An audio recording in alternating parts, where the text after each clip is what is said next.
Hello, everyone. It's Shane Kanto, your Wasteland reviewer, and welcome to the Wasteland Watchlist here on the SPM Crew Podcasting Network. This is my weekly show where my guest and I play a little bit of movie roulette and pick a film from my obscenely large movie watch list. And joining me for this episode is indeed our fearless leader here at the crew. It is Mike Hilty. Ciao. Ciao, Bella, or good day, mate. Depending on which character you're talking to in our film, they're a weird mob. And this film was released August 18th, 1966 in Sydney, and October 13th, 1966 on its wide Australian release, runtime of 112 minutes, the budget of 600,000 and made a box office about $2.4 million. This is directed by legendary filmmaker Michael Powell of The Red Shoes and Black Narcissus fame.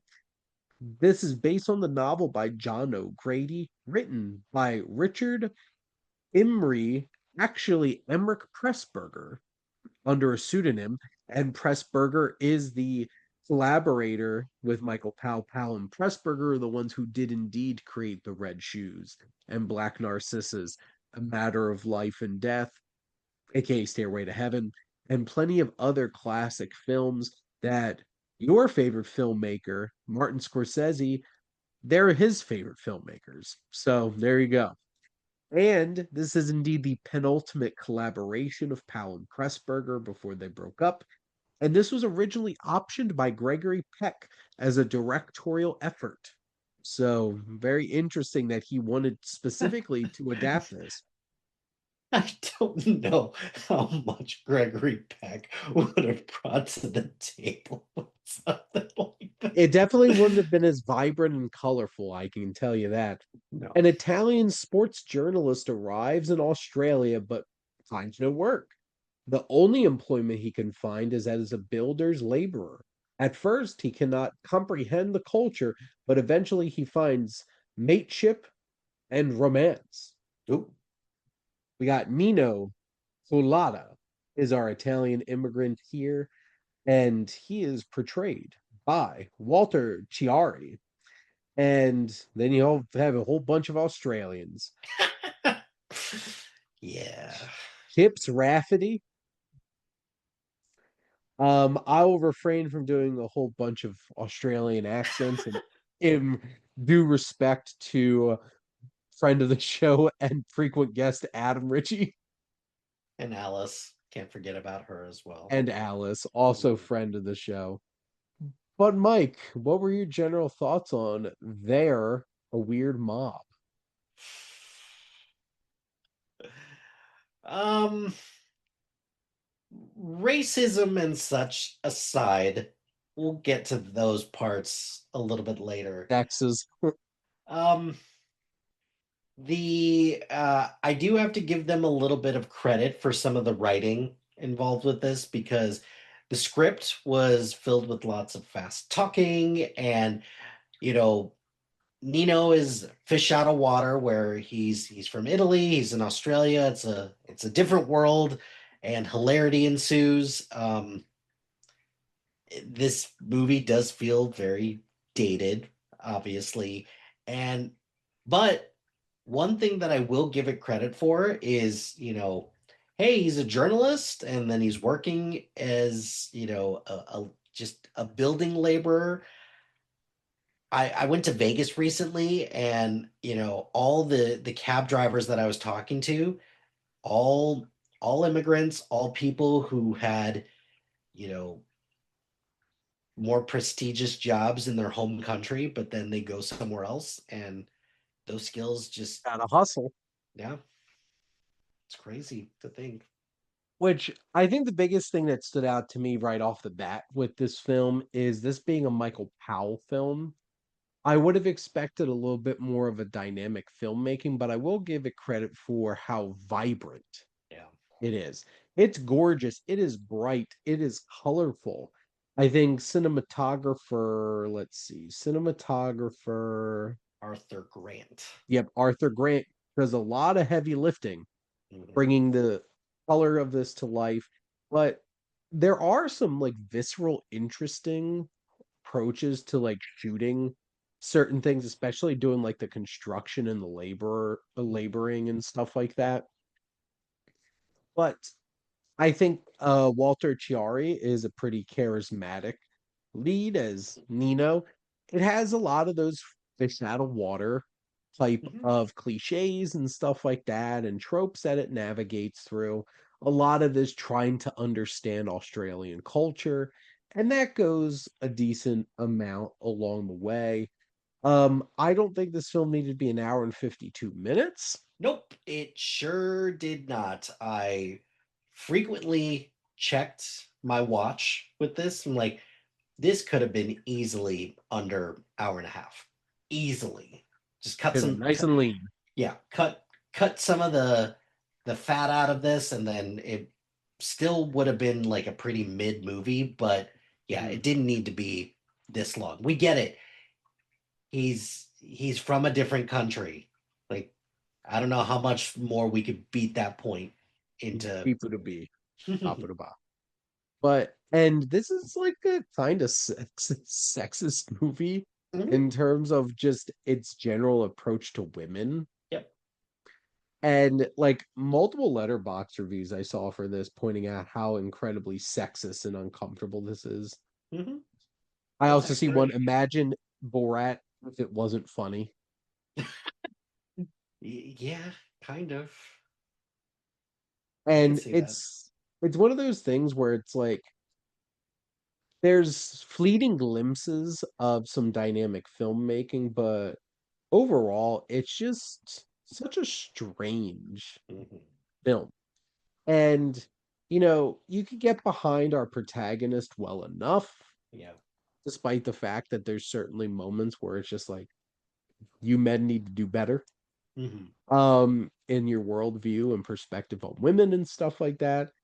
And it's a whole lot of shenanigans Yep. of just like everyday kind of thing, very slice of life. But I don't think it's ever written in a clever enough way to make it more than just a bunch of cliches thrown together and strung together, I don't feel like. Yeah, I would generally agree with that. Like I gave credit to the writing because just because it's fast doesn't make it good. And it's got some like double entendres, but it also has some, you know, Nino like being misinterpreted for saying something else because hey, his Australian isn't very good. Like People to he's Papa. right. And I think there's some laughs along the way. I don't think Sure. this is a humorless film. It's just a lot of low-hanging fruit and Mhm. more like lower brow kind of humor Mhm. and some cheaper laughs Yeah. and stuff like that.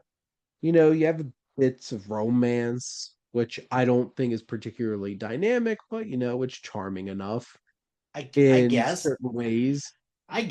but they clearly needed something else for Nino to do. Otherwise, it's just him assimilating to his work team, and that's really about it. And Mhm. it's pretty. And I'm sorry if that's the movie. This movie could have been 15 minutes, and we could have called it a day. This felt more like a sitcom than like an actual like movie. Hmm.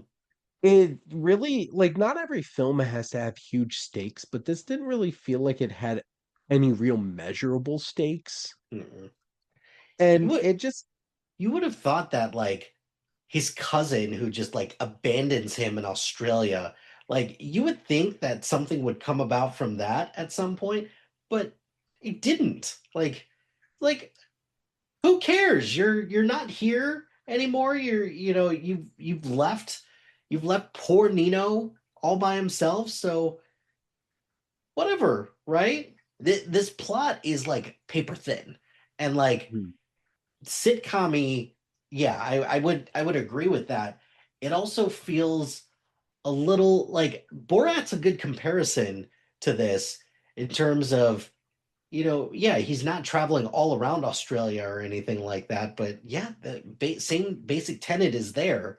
Well, minus the Pamela Anderson, but Yeah. Pamela Anderson. And I feel like Nino is indeed a little cartoonish. A little. A Yeah. little. It's like, you get it, he's Italian. Mhm. And get it's like they're a bunch of Aussies. You mate. Good day. So Yeah. good day. Yeah, this it's it's an interesting film, to say the Mhm. least. Yeah. I just wish the actual narrative was a little bit more interesting. This film is interesting in wow, this movie got made Hmm. and exists and came from like pretty talented creators, oddly enough. But at the end of the day, like this was a weird little film. And like I wouldn't necessarily recommend this to people, No. but it's one of those things where it's like if you really want to be a completionist of Powell and Pressburger and you want to check this one out, tail end of their career, it's there. It's It's there for you to there. watch. Uh, that's the a perfect way to put it. Just like it's there. Like this is probably in all honesty is going to be a one and done for me. Just Yeah. another one off the list. But um, how did this end up on your list again? Was this All nominated for Powell an and Oscar? Oh, all okay, Powell and Pressburger films. gotcha. Um and like like Michael Powell had Peeping Tom in 1960, like not that much before this film. And like it just felt like it lacked all of the elements that really make their films interesting. And this is one of those things where like sometimes you watch a film from a director and you're just like, why did this director make this movie? But Yeah, they that's did, fair. so there it is. But Mike, do you have any other things to say about their a weird mob? No, not really. I've said my piece. It's you know, it's a fish out of water story. Hmm. It's really about it. You not like a ton of fun or anything like that. Um, this would have been great, a great 26-minute short movie, but it's not. So yay. I could definitely see this kind of premise being like a sitcom Mhm. of silly Italian man winds up with a bunch of silly Australians.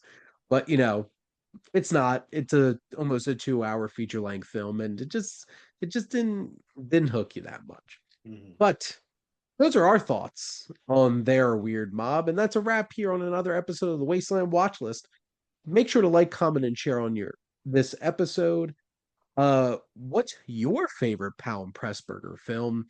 Wonder how many of you will be the red shoes. Make sure to like and to follow or subscribe wherever you listen to your podcast. The SPM Crew Podcasting Network is ever expanding. We have so many different types of shows, and it's always a pleasure, checking out all these different interests and stuff. And obviously, Mike, it's always a pleasure having you on here on one of our many movie podcasts talking about movies for sure.